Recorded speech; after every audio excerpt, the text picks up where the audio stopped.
Muchas gracias por la invitación y por el espacio para compartir reflexiones, que entiendo que se trata básicamente de eso, poner algunas ideas y abrir un diálogo más sobre lo que el propio secretariado considera, o el equipo del secretariado tendrían que ser sus prioridades en esta nueva etapa.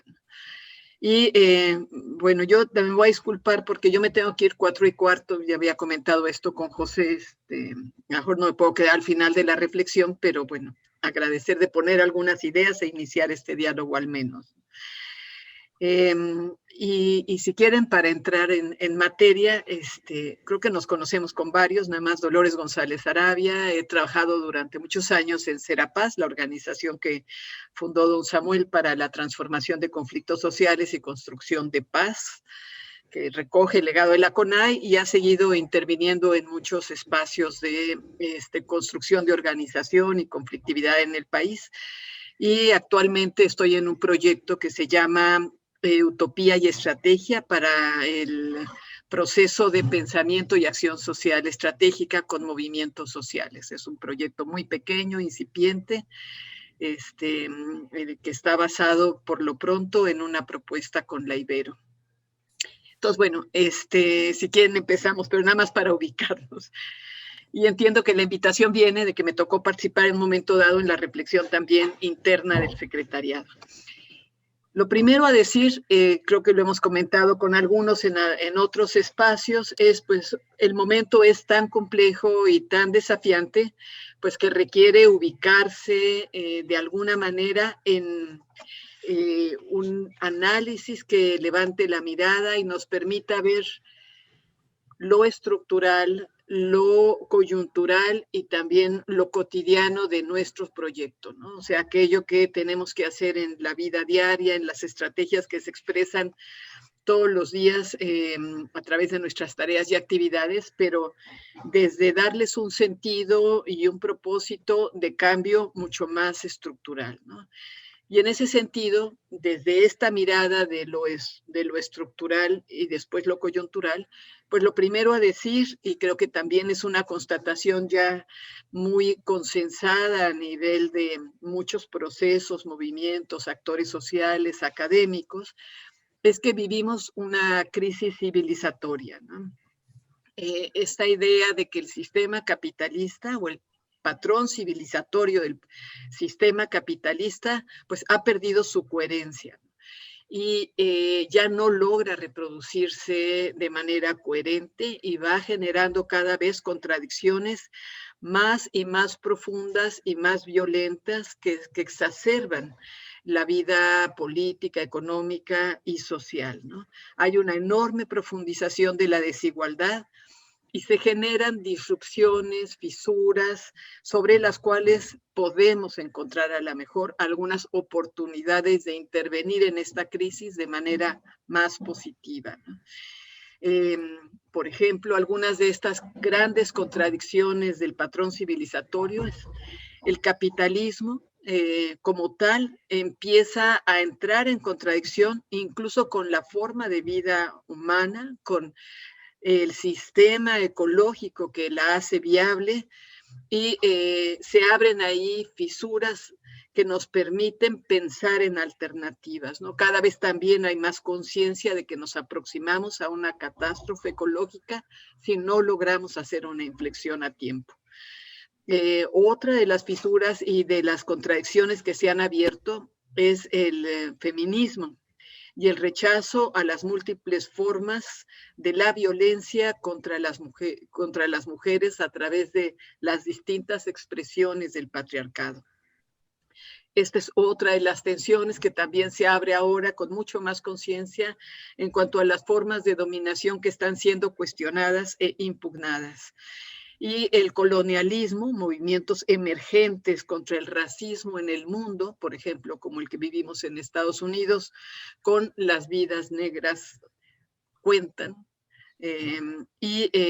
A través de también esta mayor conciencia del sufrimiento que están teniendo los migrantes en el mundo y la defensa del territorio y las formas de vida de las comunidades indígenas originarias también en diferentes partes del planeta, ¿no?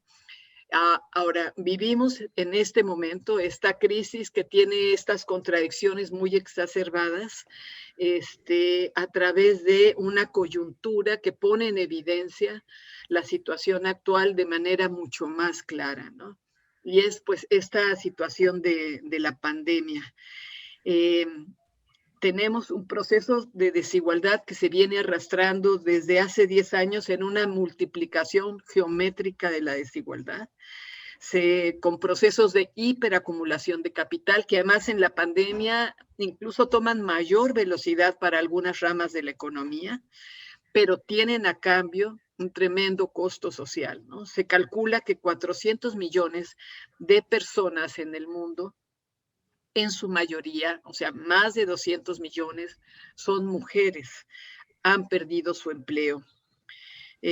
Cuando la pandemia llegue a su fin, hasta 500 millones de personas podrían haberse visto empujados a la pobreza, que estando en una situación de capacidades, digamos, de vida suficientes, están siendo empujadas a la pobreza a partir de esta pandemia.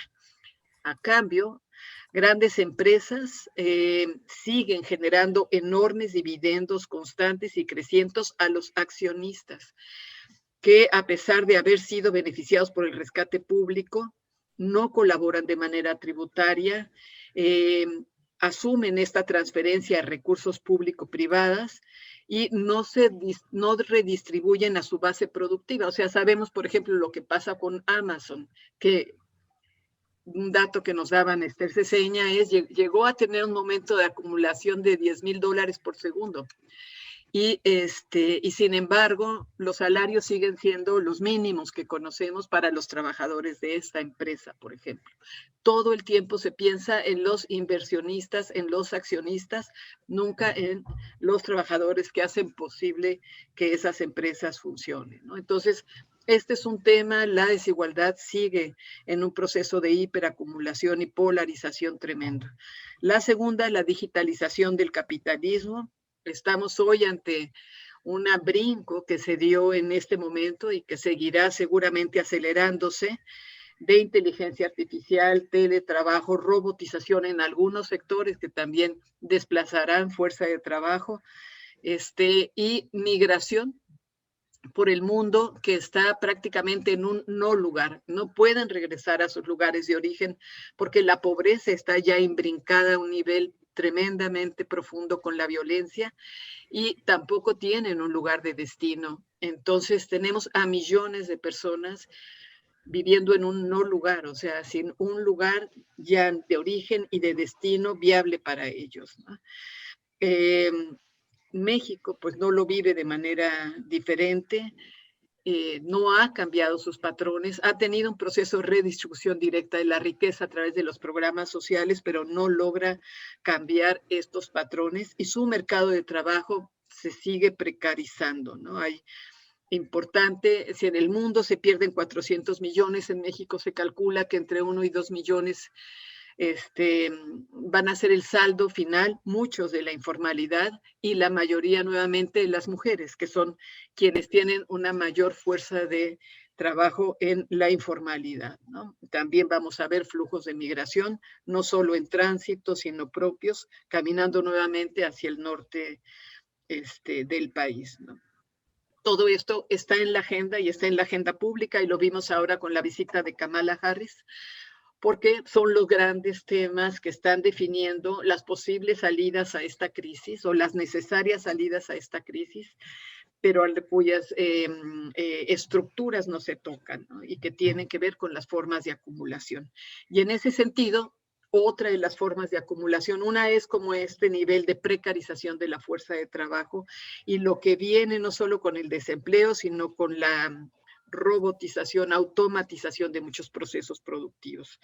La otra, pues, es el modelo extractivo que conocemos y que tiene que ver con acumular a partir de extraer la riqueza natural y que en el país está en un gran debate. Yo diría, voy a brincar un poco de lo planetario a lo mexicano para poder avanzar, pero si estamos en este modelo de hiperacumulación donde las alteraciones ambientales y los modos de vida que tenemos ahora están o han llegado ya a un punto en que son irreversibles. Tenemos que encontrar soluciones que nos permitan ir hacia ya no un retorno, sino nuevas formas de lidiar con esta situación de deterioro ambiental. Por ejemplo, el 90% de los plásticos es de un solo uso.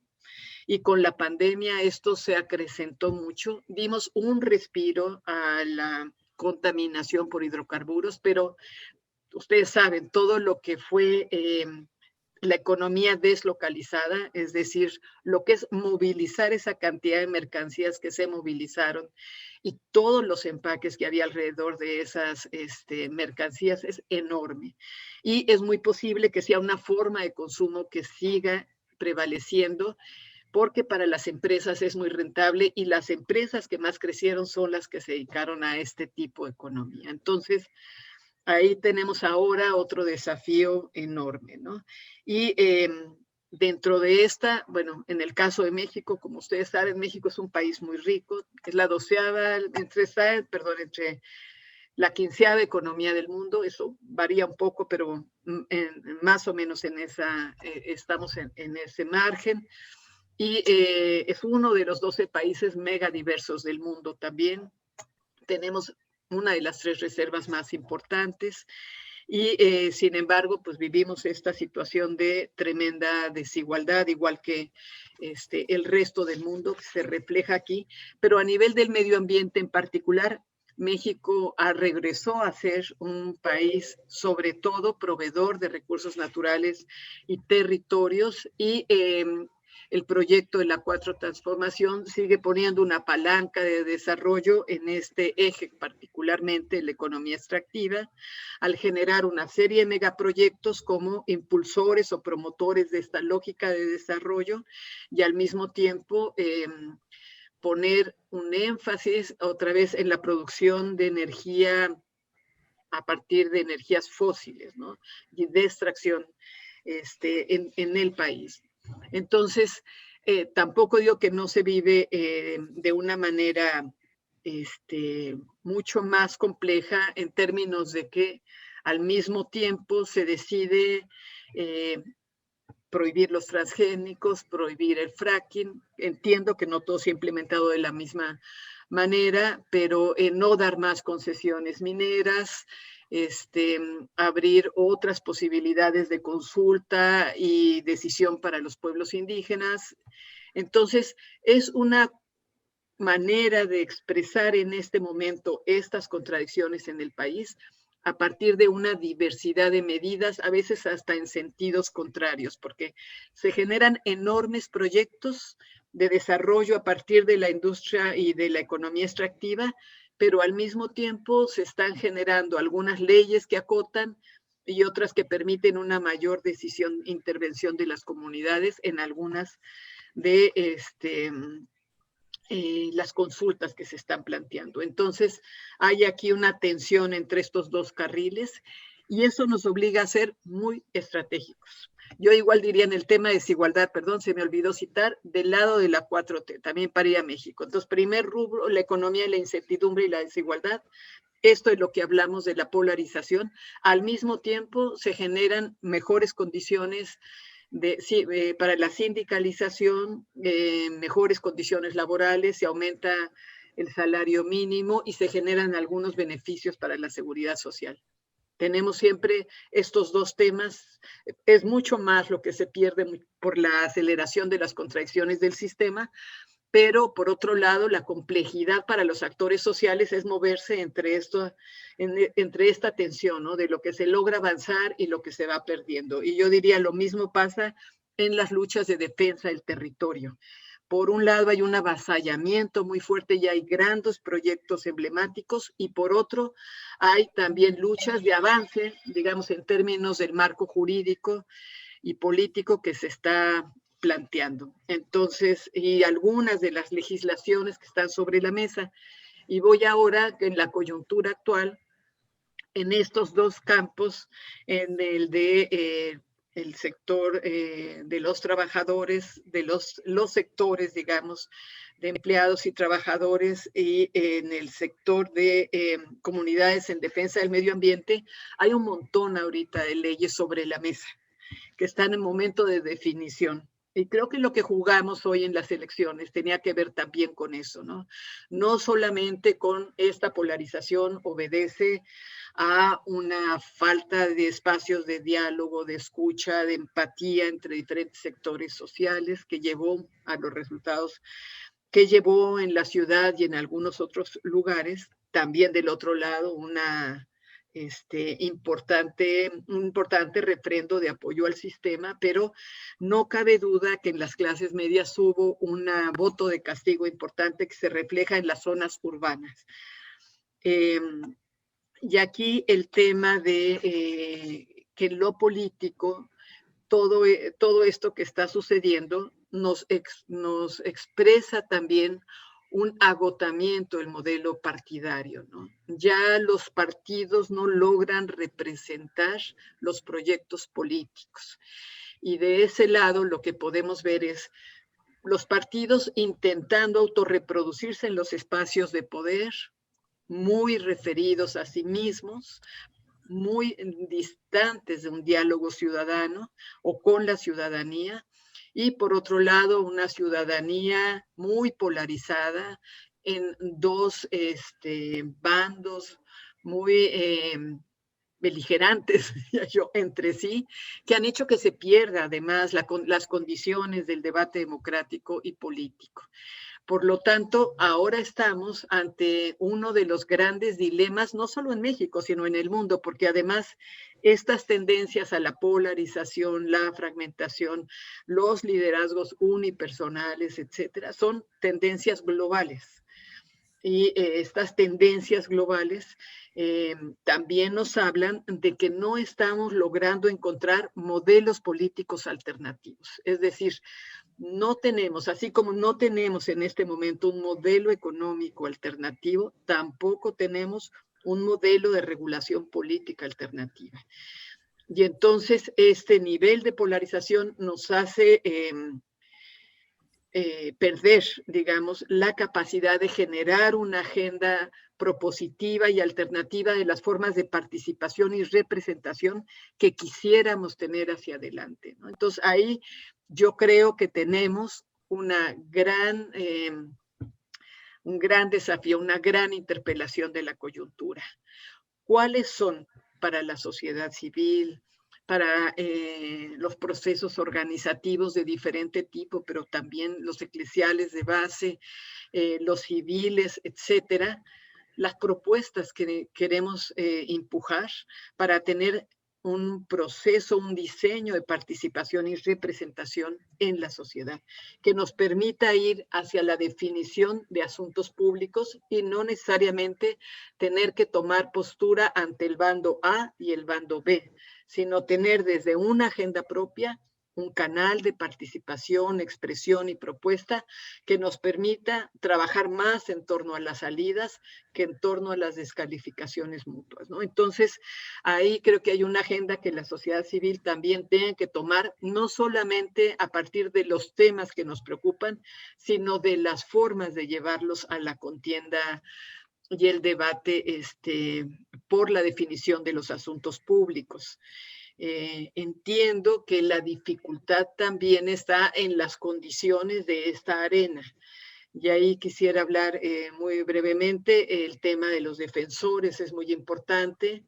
La mayoría de las agresiones, que son muchas y cada vez más complejas, de defensores, incluso de dirigentes políticos, está siendo cometida por agentes no estatales o no identificados, por crimen organizado mayoritariamente. Hay eventos de represión importantes, sobre todo a nivel de los estados y los municipios, es donde se ha sentido mucho más en algunas regiones, pero esta situación de los defensores muy vulnerables ante el crimen organizado es algo que nos preocupa mucho. Y también el volver a recuperar la legitimidad de los procesos de organización civil y de defensa de derechos como procesos legítimos frente a la sociedad, ¿no? Entonces, bueno, aquí tenemos en la agenda política las formas de participación y representación y también las condiciones de la arena en donde esta disputa y debate se va a dar. Y algo que también planteaban ustedes como un interés importante en la agenda, el tema de la violencia, tiene que ver con todo esto porque la violencia, digamos, obedece a lo que nosotros llamamos ahora las situaciones de guerra permanente, ¿no? El control geopolítico del mundo se da ya también a través de guerras que no son guerras tradicionales, no son guerras que empiezan en un lugar y acaban con un tratado de paz, o sea que se declaran y se acuerda la paz, se declara la guerra y se acuerda la paz, no, sino que se establecen de manera permanente porque la guerra en sí es un enorme negocio y genera gigantescas ganancias, economías inmensas que corren por el mundo a través de flujos ilícitos de capital, 23 ramas económicas muy importantes, robo, secuestro, contrabando, comercio sexual, trata de personas, tráfico de drogas, tráfico de armas. Son alrededor de 23 ramas de la economía, más todas las que se han desarrollado enormemente durante estos meses, que son las que pertenecen a la nueva criminalidad digital, ¿no? Entonces, tenemos como estas situaciones de guerra. México está inmersa en esta situación de guerra permanente en una región que se constituye por nuestro país y el Triángulo Norte de Centroamérica y que está disputando territorios y rutas para hacer viable esta economía criminal de gran magnitud. Ahora, la cual no podría suceder, y también voy a eso, sin al menos 3 elementos fundamentales. Uno, la impunidad.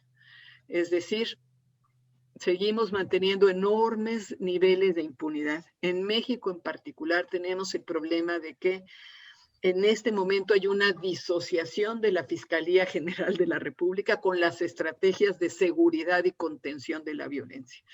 Gertz Manero ha entendido la autonomía de tal manera, un segundo que se me está acabando la batería.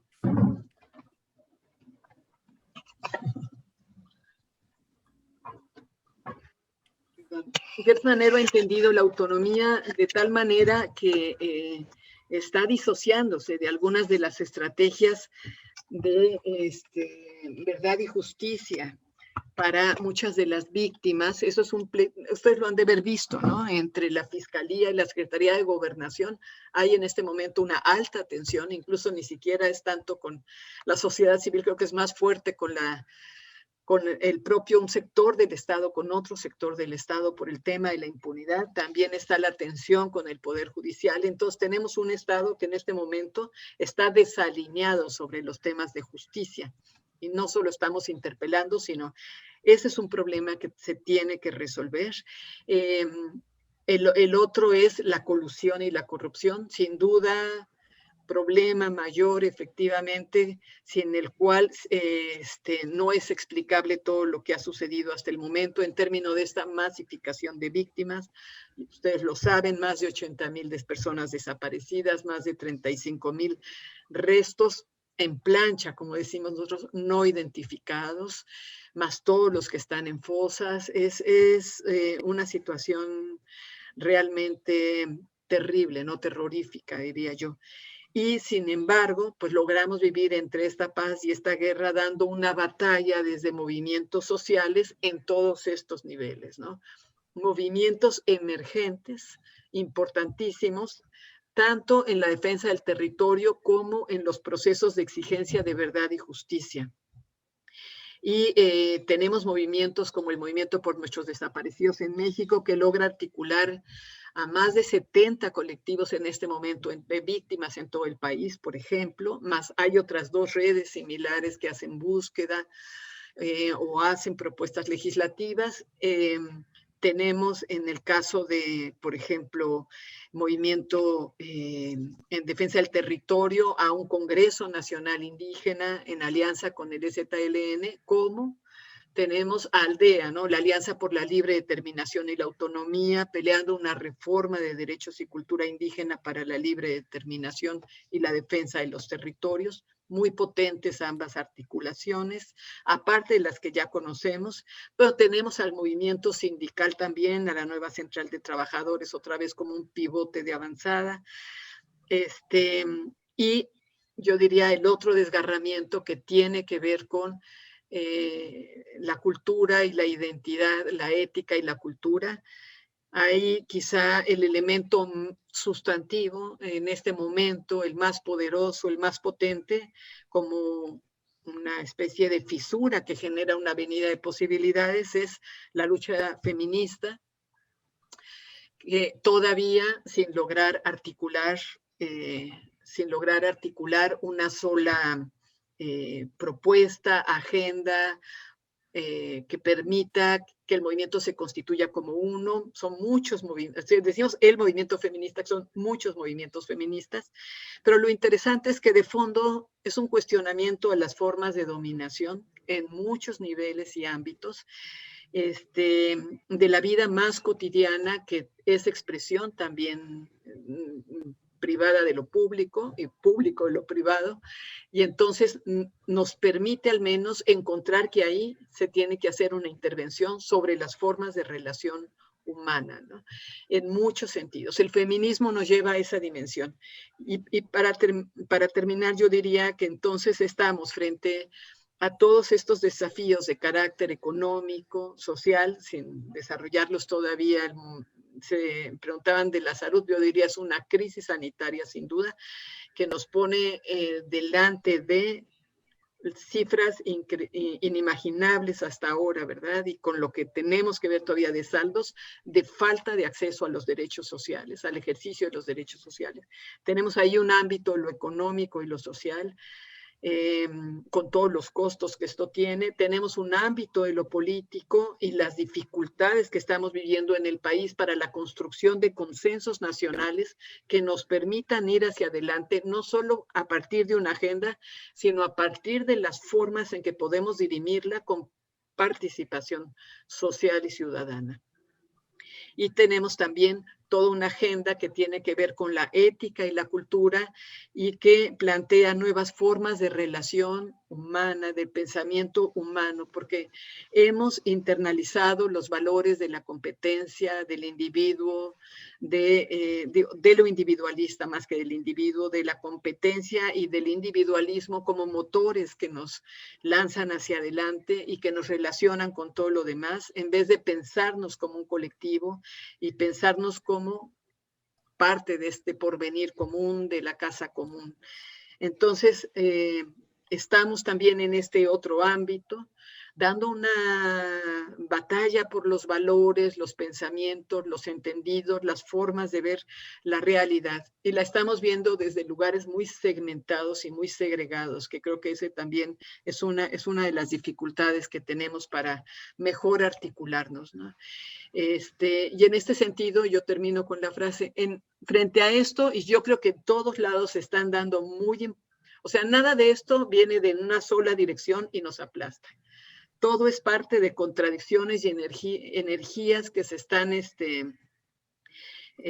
reflejando en procesos de lucha, de debate, de interpelación, y que nos permiten hablar de contradicciones que tienen energía en los dos sentidos y que tenemos que encontrar los puntos de inflexión, estas disrupciones, estas fisuras en el sistema para tratar de hacer cambios significativos en lo cultural, en lo cultural que abarca todas las dimensiones desde nuestras creencias básicas hasta las formas de expresión de la sociedad más amplias, en lo político, en lo económico, en lo social, y que tiene sin duda, un enorme reflejo pues, en lo ambiental entendido ecológicamente como lo que nos relaciona, ¿no? Nuevos paradigmas como el paradigma del cuidado, como el paradigma de lo común y de los pueblos indígenas como una reserva de futuro, etcétera, están sobre la mesa.